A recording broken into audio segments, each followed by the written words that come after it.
여기 우상실입니다. 왜 살렸는데요? 배가 침몰된 것 같아요. 배가 침몰해요? 여기 제기도 가고 있었는데 예.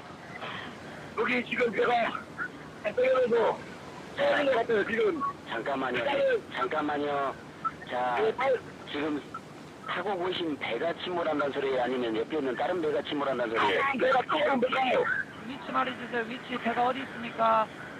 위치를 잘 모르겠어요. 지금 여기가. 위치를 모른다고요? 거기 뭐 그 GPS 경위도 안 나오나요? 경도하고 위도? 배 이름이 뭡니까? 배 이름? 태월호요. 태월호.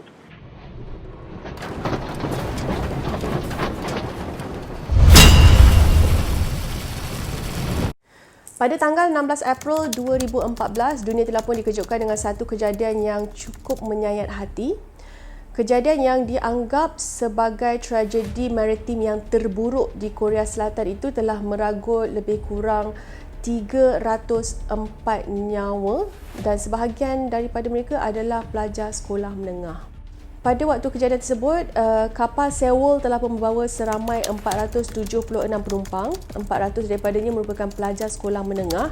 172 orang terselamat manakala 304 orang terkorban dan 5 dari jumlah terkorban itu masih lagi belum ditemui sehingga ke hari ini. Mereka bertolak dari pelabuhan Incheon ingin ke Pulau Jeju. Dan pada pagi hari tersebut sekitar jam 8.48 pagi sehingga 8.52 pagi telah berlakunya satu belokan yang tajam menyebabkan kapal mula sengit sedikit demi sedikit ke tepi. Apa yang peliknya, tidak ada sebarang rekod di dalam AIS mereka. AIS itu adalah Auto Identification System yang mana ianya tidak boleh dimatikan sama sekali. Itu adalah sistem radar bagi membolehkan kapal anda dikesan. Bukan sahaja kapal anda tetapi kapal-kapal lain juga supaya tidak berlakunya kemalangan di antara satu sama lain. Jadi tiada sebarang data direkodkan mengenai kejadian sekitar waktu tersebut. Dan panggilan pertama yang dibuat adalah oleh seorang pelajar, bukan dari seorang kapten. Seorang pelajar yang buat panggilan kecemasan 119 dan dia tak tahu pun dekat mana dia berada sewaktu kejadian. Bila kapal dah mula sengit, bekalan elektrik dah mula terputus. Okey. Jadi kapten kapal dah mula buat pengumuman kepada semua penumpang-penumpang untuk pakai jaket keselamatan dan terus berada di dalam kabin masing-masing. Pada waktu itu kapal dah mula sengit sebanyak 30 darjah. Selama 15 minit yang terawal tiada sebarang tindakan yang diambil.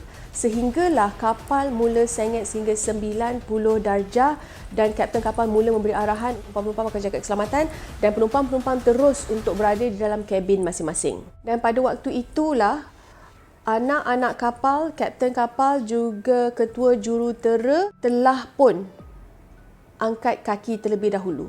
Secara logiknya sepatutnya mereka adalah orang yang harus memberikan arahan apa yang perlu dilakukan kepada penumpang-penumpang. Dan mereka yang terselamat, 172 orang penumpang yang selamat ni adalah penumpang yang nakal, yang degil.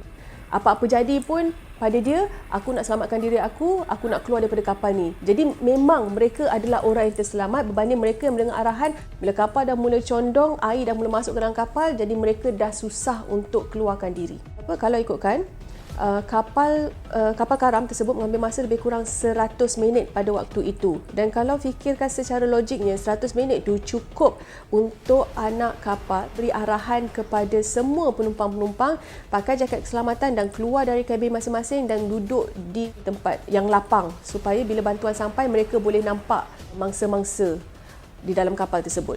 Dan kalau kita tengok dari video-video yang dikongsikan, kebanyakannya yang datang menolong tu adalah bot-bot setempat yang memang dah berada di situ pada ketika itu dan hanya satu helikopter sahaja yang berlegar di kawasan tersebut.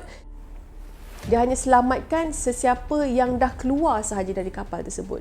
Yang mengatakan antara puncanya adalah kapten dan juga anak-anak kapal tidak berpengalaman. Ada juga mengatakan kapal membawa lebih muatan Ada juga mengatakan ini adalah konspirasi kerajaan pada ketika itu, pemerintah ketika itu dan macam-macam lagi. Tetapi sehingga ke hari ini, punca utama kenapa tenggelamnya kapal tersebut masih lagi belum ditemui.